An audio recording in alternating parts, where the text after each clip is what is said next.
దేశంలో అన్ని విధాలుగా అన్ని రంగాల్లో అభివృద్ధి చెందిన రాష్ట్రాలు ఓ 4 ఉంటాయి. ఆ 4 రాష్ట్రాల్లో ఒకటి తెలంగాణ. ఇదే ఇన్స్పిరేషన్తో ముందుగా $1 ట్రిలియన్ ఎకానమీని టార్గెట్గా పెట్టుకుంది తెలంగాణ గవర్నమెంట్. ఇంతకీ తెలంగాణ రైజింగ్ 2047 లక్ష్యం ఏంటో తెలుసా? ప్రధాన ఫోకస్ దేని మీద? భారత్లో ఎన్నో నగరాలున్నాయి. తెలంగాణ కంటే హైదరాబాద్ కంటే ధనిక రాష్ట్రాలు రాజధానులున్నాయి. పైగా చైనా, జపాన్ వంటి దేశాలతో న్యూయార్క్, టోక్యో వంటి నగరాలతోనే తమకు పోటీ అంటోంది తెలంగాణ. ఓవైపు ఏపీని అగ్రగామిగా తీర్చిదిద్దుతానని సీఎం చంద్రబాబు అంటుండగా, అసలు తమ పోటీ ఏపీతో కాదని లైట్ తీసుకుంటున్నారు ముఖ్యమంత్రి రేవంత్. ఇన్ని నగరాలు, రాష్ట్రాలను కాదని హైదరాబాద్ అండ్ తెలంగాణలో ఈ స్థాయి అభివృద్ధి ఎలా సాధ్యం? ఇప్పుడు ఇదే హాట్ టాపిక్గా మారింది.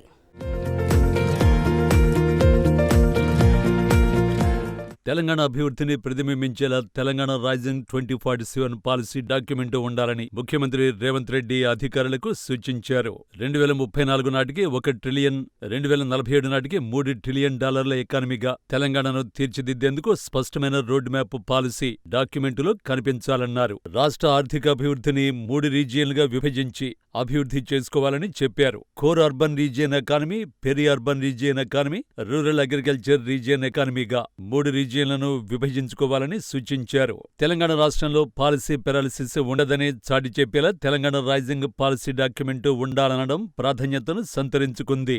రాష్ట్ర సమగ్ర అభివృద్ధి, యువతకు మెరుగైన ఉపాధి లక్ష్యంగా తెలంగాణ ప్రభుత్వం విజన్ 2047 కు సిద్ధమవుతోంది. అందరికీ సమాన అవకాశాలు, సమీకృత అభివృద్ధి టార్గెట్గా రానున్న 22 ఏళ్లకు ఈ భవిష్యత్ కార్యాచరణ ఉండబోతోంది. ఫ్యూచర్ సిటీతో రాష్ట్ర భవిష్యత్తును కొత్త పుంతలు తొక్కించే దిశగా ముఖ్యమంత్రి రేవంత్ రెడ్డి నేతృత్వంలోని ప్రభుత్వం సిద్ధమవుతోంది.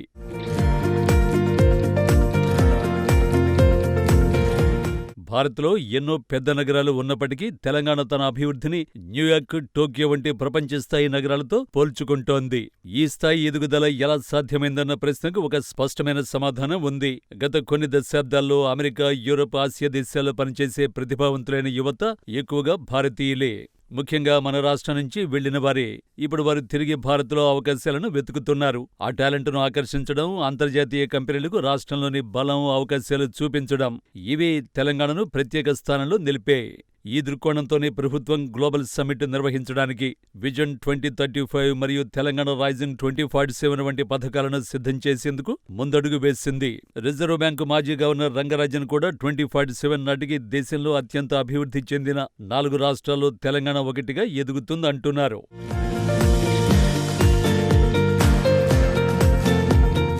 ఈ దిశగా తెలంగాణ ప్రభుత్వం ముందుగా $1 ట్రిలియన్ ఎకానమీని లక్ష్యంగా పెట్టుకుంది. దీని తర్వాత 2047 నాటికి రాష్ట్రాన్ని $3 ట్రిలియన్ ఆర్థిక వ్యవస్థగా మార్చడమే తుది లక్ష్యం. అంటే అప్పటి వరకు తెలంగాణ ఆర్థిక విలువ 270 లక్షల కోట్ల రూపాయలకు చేరాలి. ఈ భారీ లక్ష్యాన్ని సాధించేందుకు అవసరమైన అడుగులు, పెట్టుబడులు, పాలసీల యొక్క పూర్తి రూట్ మ్యాప్ను రూపొందిస్తూ తెలంగాణ రైజింగ్ 2047 విజన్ డాక్యుమెంట్ సిద్ధమవుతోంది. ఈ డాక్యుమెంట్ను డిసెంబర్ 8-9 తేదీలో ఫోర్త్ సిటీలో జరగనున్న గ్లోబల్ సమ్మిట్లో విడుదల చేయనున్నారు. చైనా, జపాన్ స్థాయిలో అభివృద్ధిని సాధించడం తెలంగాణ యొక్క ప్రధాన దీర్ఘకాల లక్ష్యంగా ప్రభుత్వం స్పష్టంగా పేర్కొంటోంది.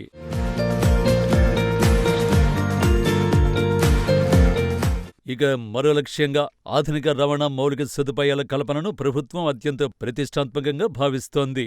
ఔటర్ రింగ్ రోడ్డు తరహాలో తెలంగాణకు మణిహారంలా రీజనల్ రింగ్ రోడ్డును ప్రభుత్వం అభివృద్ధి చేస్తోంది.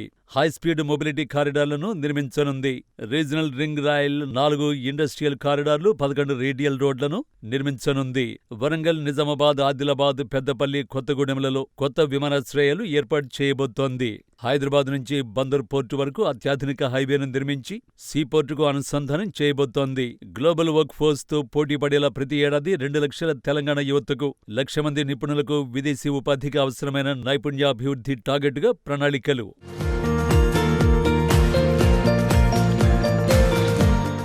హైదరాబాద్, వరంగల్, కరీంనగర్ కేంద్రాలుగా స్పోర్ట్స్ విలేజ్లు నిర్మిస్తారు. మానసిక ఆరోగ్యం, యోగా, ధ్యానం, క్రీడలు, సాంస్కృతిక అవగాహనతో సమతుల్య యువత అభివృద్ధి కోసం హోలిస్టిక్ వెల్నెస్ సెంటర్లు ఏర్పాటు చేస్తారు. అంతర్జాతీయ పర్యాటకులను ఆకర్షించడమే లక్ష్యంగా టూరిజం ప్రాంతాల అభివృద్ధి, నైట్ ఎకానమీ సిటీగా హైదరాబాద్ ఇమేజ్ని క్రియేట్ చేయడం, బతుకమ్మ, బోనాలు, డెక్కన్ క్రాఫ్ట్స్ గ్లోబల్ పండుగలతో బ్రాండ్ తెలంగాణను విశ్వవ్యాప్తం చేయాలని సంకల్పించారు. ప్రపంచ సినిమా రంగాన్ని ఆకర్షిస్తూ యానిమేషన్, గేమింగ్, ఫిల్మ్ టెక్ పరిశ్రమలకు తెలంగాణ కొత్త గమ్యంగా రూపొందే లక్ష్యంతో పనిచేస్తారు. రాష్ట్రంలోని ప్రతి గ్రామంతో పాటు గ్లోబల్ సిటీ హైదరాబాద్ దాకా సమాన అవకాశాలు, స్థిరమైన అభివృద్ధి అనే లక్ష్యంతో ఈ విజన్ డాక్యుమెంట్ 2047 మార్గదర్శకంగా ఉండబోతోంది.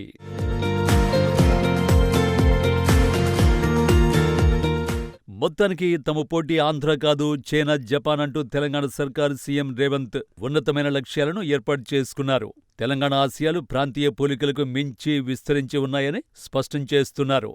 అంటే పక్క రాష్ట్రమైన ఏపీని లైట్ తీసుకుంటున్నారు. మరోవైపు ఏపీ సీఎం చంద్రబాబు, మంత్రి లోకేష్ మాత్రం అమరావతిలో అద్భుతాలు సృష్టిస్తామంటున్నారు. రాజధాని నిర్మాణాన్ని త్వరితగతిన పూర్తి చేయాలని లక్ష్యంగా పెట్టుకున్నారు. ఇక ఇప్పటికే గణనీయంగా పెట్టుబడులను ఆకర్షిస్తున్నామని చెప్పుకుంటున్నారు. దీంతో అభివృద్ధిపై రెండు రాష్ట్రాలు ఏ విధంగా ముందుకు వెళ్తాయి, తమ లక్ష్యాలు ఎలా చేరుకుంటాయనే ఆసక్తికరమైన చర్చ నడుస్తోంది.